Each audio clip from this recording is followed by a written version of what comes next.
Three women from China, Vietnam, and Indonesia each found their own path through Taiwan's support system for survivors of domestic violence. Though their journeys differed, their message was the same. Even far from home, you are not alone. This is their story in their own words.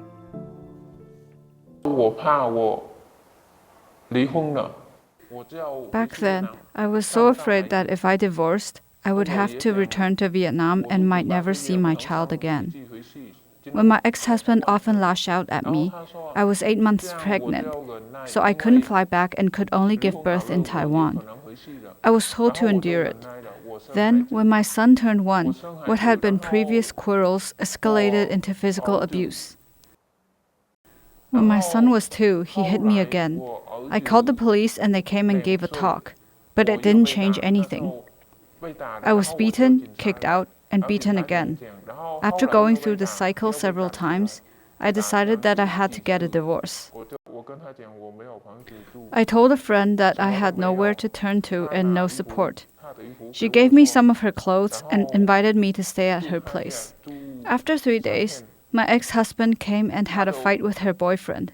My friend took me to the police again, and I was offered a place in a shelter. When my friend first took me to the police station, the police told me that, since it was the first time he had done such a thing in all of the years of our marriage, it might be because he was angry.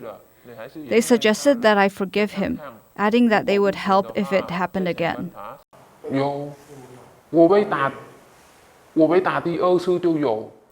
When my ex-husband hit me the second time, I applied for a protection order.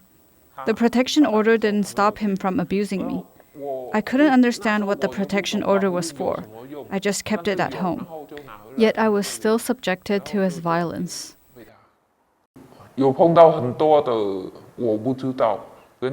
During the legal proceedings for divorce and custody, I didn't understand many of the issues and often couldn't follow what was said at court. Sometimes social workers accompanied me to court, and other times my lawyer did. I was granted a free attorney through the Legal Aid Foundation, who attended many court hearings with me. There were multiple cases, and I went back and forth to court several times. Each time, my lawyer handled the proceedings, and when I didn't understand something, I would consult a social worker. The social worker helped me sort out my documentation, which I then brought to my lawyer, and sometimes also accompanied me to meetings with the lawyer. I didn't know where to find job openings, so social workers helped me look up job information and even made calls. I didn't know the area, so they gave me rides to get around. I couldn't ride a motorcycle at the time, only an electric scooter. But they helped me buy one and taught me how to ride. Then they took me to the driving test. I had to take it 5 times. Each time they went with me, driving me there and back.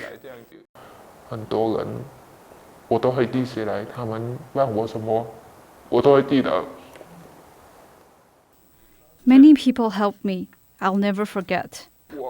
My parents and siblings are in Vietnam. They couldn't be here for me. But the people I found in Taiwan, even though we aren't related, they put their whole hearts into helping me. Every single one of them really cared. I'm also grateful for how they helped take care of my child.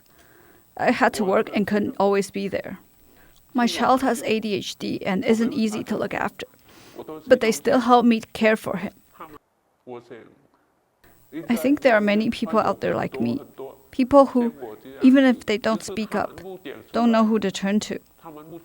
I feel like anyone who is being abused needs to be brave and speak out.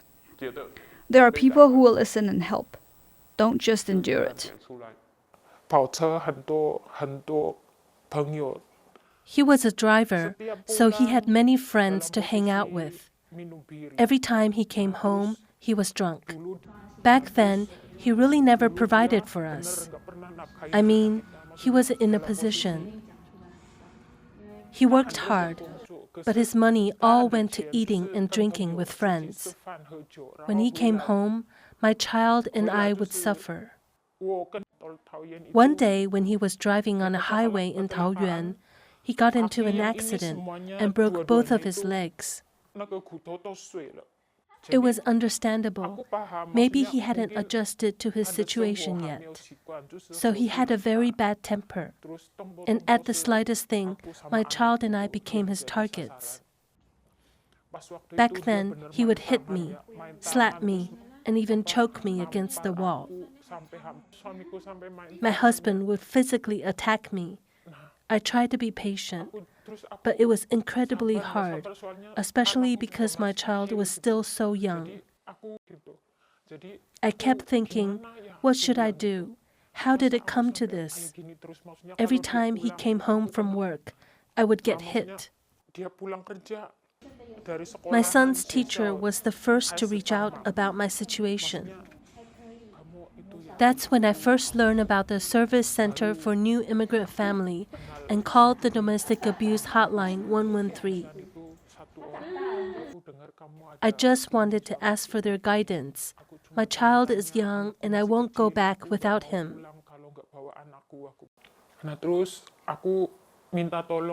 And then I asked for help. What should I do? Because I didn't have Taiwanese citizenship. I was told that getting a divorce meant that I would have to leave my child with my husband. The Service Center for New Immigrant Family helped me apply for a protection order. I really did go to the police station. I really did. Back then, he would hit me at the drop of a hat. The protection order was valid for 1 year. When my husband received the court notice, he got even angrier. He said, "How could you do this to me? You got a protection order?" I told him, "I did this to protect myself and my child."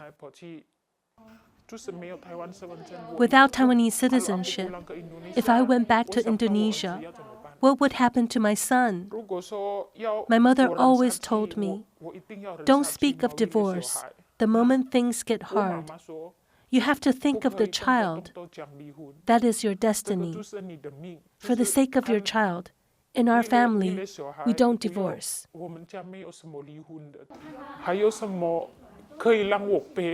What else can fate throw at me? Why does everything fall on me? One thing after another. I told myself I had forgiven my husband. I didn't want to bring up the past anymore. I just wanted a family. I just wanted my child to have a father and a mother. That's all. Then my husband got sick, cancer.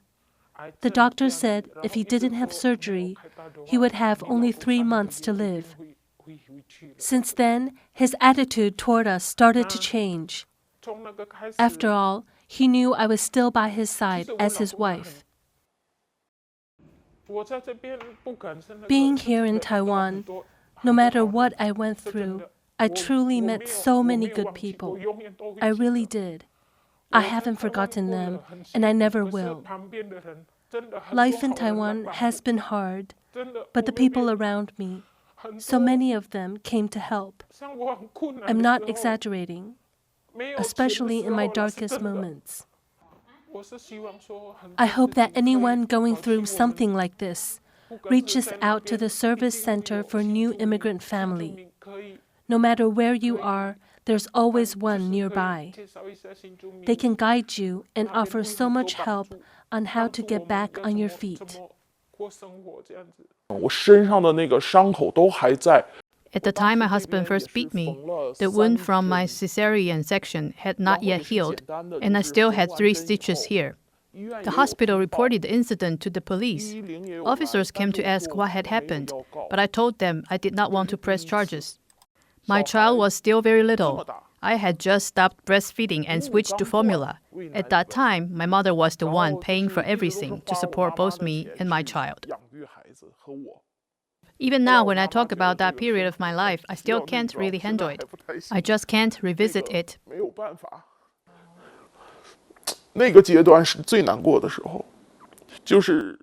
That was the hardest time for me. I couldn't bear to leave my child. I tried to find a job in my hometown so I could raise him, but it didn't work out, so I had to go far away to earn money. His abuse continued after we returned to Taiwan.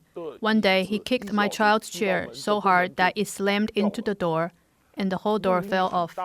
My child was terrified and stood there in shock for a long time. I was right there. My first reaction is to take a photo.